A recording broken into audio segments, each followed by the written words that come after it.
दिए गए चित्र में कितने त्रिभुज है। यह question SSC CGL tyre 2 exam में पूछा जा चुका है। यदि इस तरह का आकृति दे दिया जाए और उसमें बोले कि त्रिभुजों की संख्या कितनी है, तो सबसे पहले हम इस भाग को देखते हैं।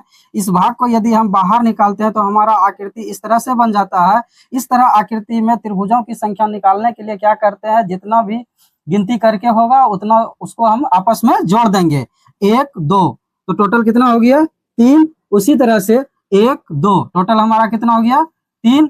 1 2 टोटल कितना हो गया 3। 1 2 टोटल हमारा कितना हो गया 3। और 3 गुना 3 बराबर कितना हो गया 9। ये तीनों भाग मिला करके 9 त्रिभुज है।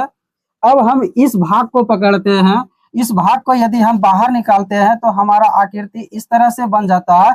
इस तरह के आकृति में त्रिभुजों की संख्या निकालने के लिए हम क्या करते हैं, कहीं पे एक जगह पकड़ के गिनती करना शुरू करते हैं। गिनती करके जितना भी होता है उसको 2 से गुना कर देते हैं। 1 2 3 4 4 गुना 2 बराबर 8।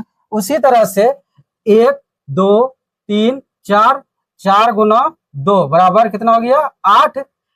1 2 3 4 4 गुना 2 बराबर 8। ये दोनों भाग में कितना कितना है 8 8 है। अब हमारा ए से लेकर के बी, बी से लेकर के सी, सी से लेकर के ए तक में एक त्रिभुज, एफ से लेकर के जी, जी से लेकर के से लेकर के एफ तक में एक त्रिभुज, ये 2 हो गया। तीसरा त्रिभुज सी से लेकर के बी, बी से लेकर के एफ, एफ से लेकर के सी तक में 3 हो गया। चौथा त्रिभुज सी से लेकर के जी, जी से लेकर के एफ, एफ से लेकर के सी तक में टोटल हमारा कितना हो गया 4। और सबको हम क्या करेंगे, हम जोड़ देंगे।